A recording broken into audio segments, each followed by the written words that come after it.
qui nous rassemble pendant cette semaine, c'est la destinée prophétique. Tout le monde répète la destinée prophétique. La destinée prophétique.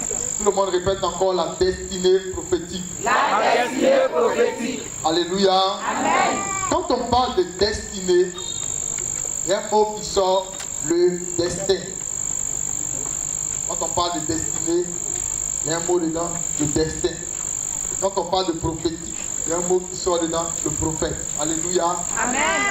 La destinée prophétique, c'est l'ensemble de tout ce qui enveloppe la vie d'un homme ou d'une personne selon Dieu.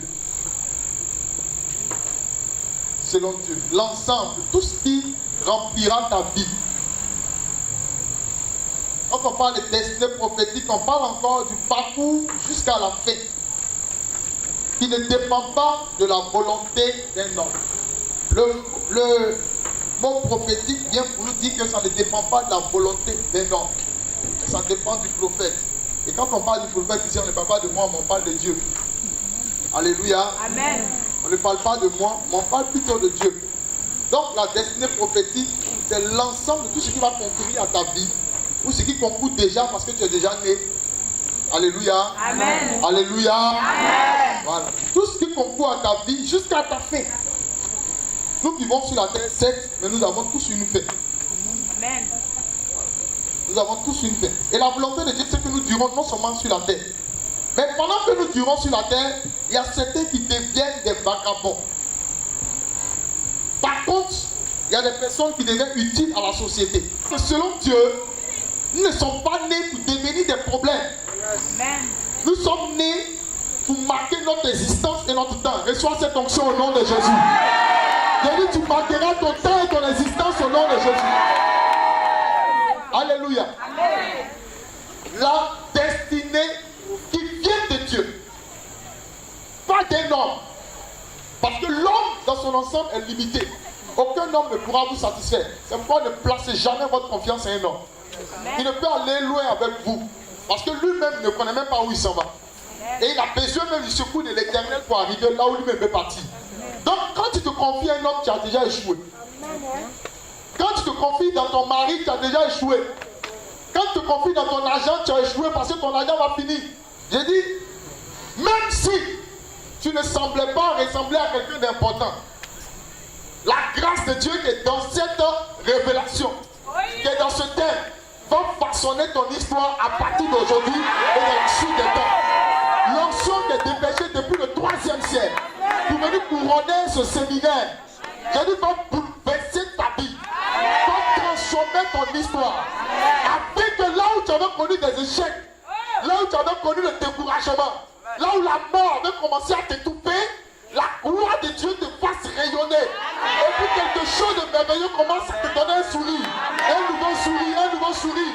Écoute-moi bien, dans ta destinée, tu vas connaître des moments bas, des moments hauts, des moments difficiles, des moments heureux. Mais sache que tout ceci concourt à ta gloire.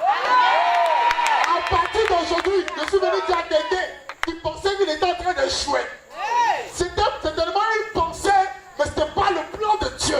Parce que dans le plan de Dieu, Dieu utilise des moments même qui ne te sont pas favorables pour accomplir ta destinée. Pendant que tu m'écoutes, l'Esprit de Dieu parlera à ton esprit. Et l'échec va se transformer en victoire. La timidité, la tiédeur va se transformer en un feu. Un nouveau feu va bouleverser ta vie. Et quelque chose de géant et de grand va commencer à se réaliser par toi. Éphésiens chapitre 2, le verset 10, il est écrit: car nous sommes son ouvrage, ayant été créés en Jésus-Christ pour de bonnes œuvres que Dieu a préparées d'avance avant que nous les pratiquions. Sachez une chose, l'origine de notre destinée, le premier point, l'origine de la destinée. Notre destinée vient purement et carrément de Dieu lui-même. Beaucoup d'enfants de Dieu vivent dans la peur et dans la crainte parce qu'ils pensent que leur vie et leur destinée est encore dans la main d'un type qu'on appelle un sorcier. C'est faux et c'est archi faux. La Bible dit le diable rôde. Mais la Bible n'a même pas dit que le diable t'a touché. Et le mot rôder veut dire qu'on tourne autour. Regardez ce qu'il fait. Le diable, il tourne autour. Mais en réalité, il ne peut pas t'attraper, il ne peut pas te saisir. La Bible dit que nous sommes son ouvrage. Tu n'es pas l'ouvrage de la maladie. Tu n'es pas l'ouvrage de l'insuffisance rénale, ni de la prostate, ni du cancer, ni de quoi encore, de l'hépatite B. Tu n'es pas l'ouvrage du chômage. Tu n'es pas l'ouvrage même du célibat. Tu n'es pas l'ouvrage même de la solitude chronique. Mais nous sommes plutôt l'ouvrage de Dieu. Ça veut dire que c'est Dieu qui nous a créés. Tu as été créé pour Dieu et en Dieu. La Bible dit préparé pour de bonnes œuvres. Et avant que tu ne sois dans le ventre de ta mère, Dieu t'avait déjà prédestiné à de bonnes œuvres. C'est pourquoi je déclare qu'il n'y aura jamais parmi nous des coupeurs de route. Il n'y aura jamais dans tes enfants des malfaiteurs. Il n'y aura jamais dans tes enfants des vagabonds. Il n'y aura jamais dans ta descendance ceux qui seront derrière. Tu vas appeler les autres. Dieu Père, on te suit. Toi, tu es là pour suivre les gens. Mais toi, quand est-ce qu'on va te suivre? Dieu Père, on te suit. Toi, mais tu es vieux, tu appelles les gens Dieu Père. Change de mentalité. Tu n'es pas appelé à suivre les gens. Tu n'es pas appelé à ça. Tu n'es pas appelé à ça. La Bible dit, nous sommes son ouvrage. Dieu nous a préparés pour de bonnes choses. Pas de mauvaises choses, s'il vous plaît. Dieu nous a pas préparés pour des erreurs. Dieu nous a pas préparés pour être des tâches partout où nous passons. Dieu nous a préparés plutôt pour être des bases d'honneur. Dieu nous a préparés pour sa célébrité. Dieu nous a préparés pour les banquets. Dieu nous a préparés pour les temps de joie et de gloire. Je refuse dans ma vie toute forme de présentation où je suis un malfaiteur. Ça n'arrivera pas au nom de Jésus. Je dis, ça ne viendra pas au nom de Jésus. Ça n'aura pas lieu, ni aujourd'hui, ni dans la suite des temps. L'origine de ta destinée vient de Dieu. Tout ce que tu dois devenir, c'est Dieu qui le fera en toi et pour toi. Jésus dit, moi, je vous ferai. Tu ne peux pas de toi-même te faire un nom. Ça ne peut pas arriver. Laisse Dieu faire de toi. Amen. Quand on parle de destinée prophétique, l'origine est de Dieu et en Dieu. Celui seul peut te prendre et puis faire de toi. Celui seul peut t'enlever, quel que soit là où tu es, et faire de toi. Il dit, je vous ferai, ou je ferai de vous. Quand tu n'es pas appelé à quelque chose, que tu forces la chose, tu ne réussis pas dans le domaine. Tu deviens problème dans le domaine. Tu veux connaître ta destinée, deviens un homme ou une femme de prière. Donc, n'aie pas peur. Si tu es sur la terre, ne t'en prie pas. Ne t'en prie pas parce que l'origine de ce que tu es, ce que tu vas devenir est déjà en Dieu. Et Dieu est déjà prêt pour le faire. Comment tu vas le voir, comment tu vas le recevoir, c'est en priant. Tout le monde répète en priant. En priant. Tout le monde répète en priant. En priant. La prière, écoutez-moi bien, il n'y a pas de secret. Pour entrer dans une destinée réussie, pour connaître ta destinée, pour vivre des lendemains heureux, il faut être une femme et un homme de prière. Amen. Il faut avoir une vie de prière harmonisée. Des temps de prière où tu fais l'effort d'honorer Dieu en respectant ce temps-là pour prier. Je t'assure que tu ne vas pas vivre sans savoir ce que tu t'auras fait.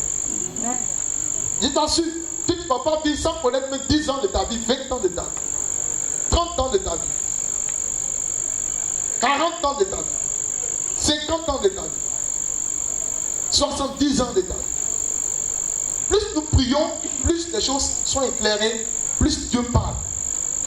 Donc si tu veux que Dieu te parle et que Dieu parle dans ta vie, sois un homme qui aime la prière. Reçois ce feu pour la prière au nom de Jésus. Reçois cette onction pour prier à partir de maintenant au nom de Jésus. À partir d'aujourd'hui, je déclare que l'onction sur ta vie te donne la force pour prier au minimum 1 heure de temps. 1 heure de temps. Au nom de Jésus-Christ de Nazareth. Ta destinée peut être connue avant ta naissance, pendant ta naissance ou pendant ta vie. C'est pourquoi si tu m'entends et que tu es parmi ceux qui n'ont pas encore connu leur destinée, Dieu veut ouvrir tes yeux afin que maintenant même tu rattrapes le tir. Parce que, écoutez-moi bien, quand tu ne sais pas ce que tu fais, tu peux faire plus de tout.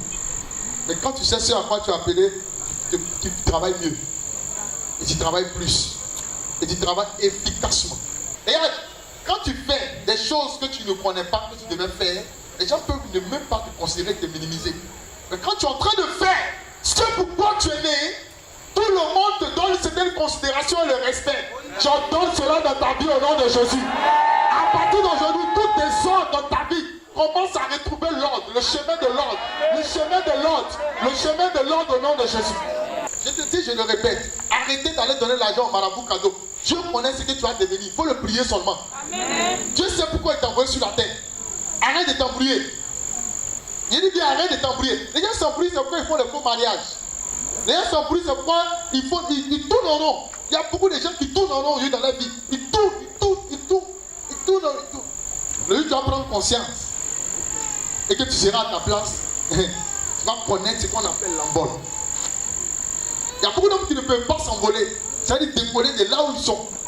Parce qu'eux-mêmes savent ce qu'ils doivent faire et ils ne le font pas.